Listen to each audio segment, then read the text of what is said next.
Typically, I'm only ever getting video of myself shooting on a GoPro. Occasionally, I'll throw in a shot like this, shot with a real camera. And from time to time, I've made some effort to step it up in some way, but I always end up just coming back to shooting with an action camera around my neck, because anything else is just super inconvenient, slows me down. But lately I've been doing a lot of camera tests where I'll shoot exactly the same shot on multiple cameras. And this is how I do it. I'll have like the one I just took in the bag in front of me in my camera bag, and I can just sort of glance down at it, try to frame it up similarly. And it occurred to me, why couldn't I use the same technique to frame myself up, wirelessly monitoring video from a camera on a tripod pointed in my direction? By the way, these are JPEG straight out of camera. Also, there's this company, Shimbol, that makes this product, TP Mini, which is a wireless video transmitter receiver set. And they reached out and asked me to demonstrate it / review it. And I agreed.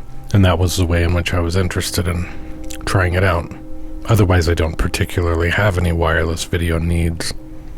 But I had previously tried connecting my phone through the camera's Wi-Fi and monitoring video of myself. But using my phone and the camera's Wi-Fi, I found that to be completely unreliable.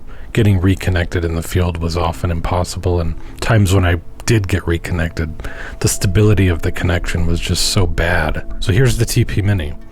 It's a good-looking device. It feels fairly premium, too. Plastic, yes, but very well built. It's purdy. This is where the battery slides in. It doesn't come with a battery, but it takes the Sony NPF battery type. Very common battery. But this is a really interesting product at $89 US. That's certainly the standout feature, the price. And for that price, you are getting something that effortlessly carries out its intended function and does so very well. But the price is surprising. It feels and works and looks like something that would cost quite a bit more. It's got that cool dragon on the front, but what it doesn't have are well-labeled HDMI ports, nor a well-labeled power switch. See, that's what a well-labeled set of ports looks like. But the transmitter has an input and an output. The receiver has 2 outputs. That's cool. You know, when you can actually see the text. If you get it at just the right angle, in just the right light, you can read it. And boy, it's swell when you can. These buttons are also unlabeled. You have to look in the instruction manuals to know what they are. It takes about 30 seconds to boot up and connect, but that's not so bad. Like, it doesn't require any feedback from you. You're not clicking on stuff and confirming things. Once it connects, latency is very low. It's very smooth, not stuttery, at least not at this distance. And there it is in my bag, so I can sort of awkwardly stick my hands in front of the tripod, try to compose a shot while looking down at the ground to make sure my hands and my camera are in the frame. Yeah, I'm not quite sure this technique is going to work. I did take a photo, and I did get video of me taking the photo, but I felt like I was tied down with chains in the process. Yeah, I don't know that that's going to be ideal going forward, so maybe I need to rethink this a little bit. But the TP Mini is working great. My plan, though, of how to use it is kind of turning out to be disastrous. Yeah, filming my hands is not going to work. How about filming myself? Not that I particularly want to be on camera, but let's just see if this works any better. I guess. Maybe a little better. I still feel extremely locked down. Like, that's not actually the shot I want. Here, I'm going to take a shot of what I'm seeing on the ground. It really seems like the trade-off is I either get a good photo or I get a good shot of me getting a photo, but I can't quite do both. Didn't realize how creepy it was to leave one eye open while you're shooting. Here's me just filming my face. Maybe that'd be easier. I guess it's easier, but I also don't need a wireless video transmitter for that. That's what flippy screens are for. So now I just abandon that whole plan, go back to my regular way of shooting with a GoPro around my neck. And what took me like, I don't know, 10-15 minutes to to do the other way. It took about 15 seconds this way. And both shots were better, even though they're identical. Somehow they're better, because I have the freedom of movement. So I need to rethink this. I try a different approach. I rig up the mobile camera so I'm monitoring myself in the frame, in the video frame, right on top of the camera. But honestly, it doesn't really make a difference.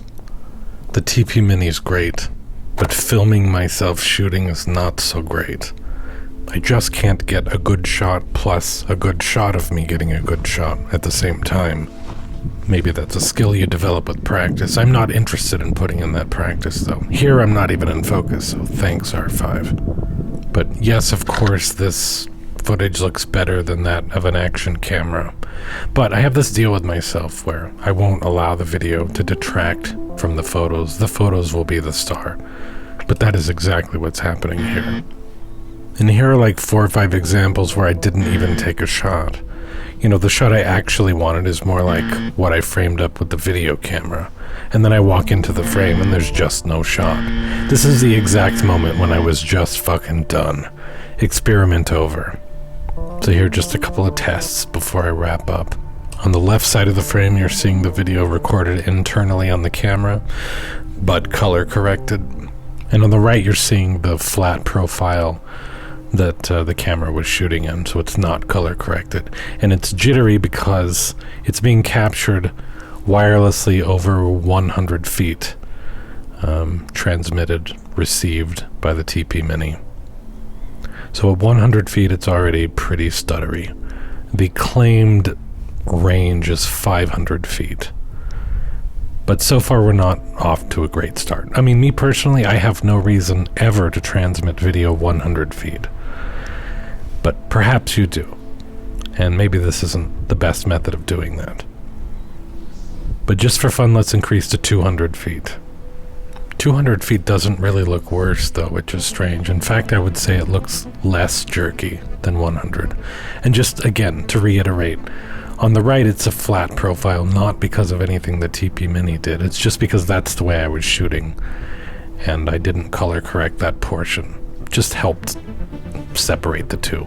Also on the right, it's 1080p. That's the maximum resolution of the TP Mini.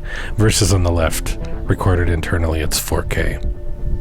Yeah, but this is clearly better at 200 feet than it was at 100 feet. So I suspect it's not so much the distance as the conditions. So even though I am not going to follow through with my plan, even though I don't have a pressing need for wireless video transmission at the moment, given the price, it seems like a super useful thing to just have in one's toolkit. You know, you can never really have too many HDMI cords laying around, and this is like an HDMI cord, but wireless. I don't have a pressing need for this external video recorder at the moment either that I've been using. And yet, over time, it's proved to be like one of the most useful pieces of gear that I own. But yeah, I think well worth it for 89 bucks. I'll find a use for it. This is having the transmitter and receiver 300 feet apart. At this point, it's completely unusable. The video dropped out there. But both devices also power via USB-C, which is awesome, or at least I thought it was going to be awesome. When connected via USB-C, all basic functions work as expected in that you can transmit, receive, but HDMI pass-through on the transmitter does not work when powered via USB-C. I tried it plugged into a USB hub, I tried it plugged into a wall outlet, same result, it just doesn't work. But HDMI pass-through does work when powered via battery, so that's interesting. Here's what 300 feet away looks like. I can't imagine a scenario where I would ever need to transmit video that far. So same story when using dual outputs on the receiver. It does not work powered via USB-C. This is what happens. One output works, either one, but not both. However, both work great when powered via battery. So, a couple little quirks with this product. But for the price, $89 US, I mean, I think it's a miraculous device, honestly. And yeah, they blew their entire ink budget putting those dragons on the front, so they couldn't afford to properly label the ports, but I can overlook that. And the battery life is excellent. My Ninja V external recorder died. My camera died. The transmitter and receiver kept on going. After 3 hours or so of testing, I just shut it off because I couldn't kill the thing. So battery life is another standout feature. So if you have a need for wireless video, I guess you'll know it. I certainly can't imagine topping that price. Pretty cool product. I'm going to look for a use for it around the house. I'm thinking transmitting movies from my office to the living room.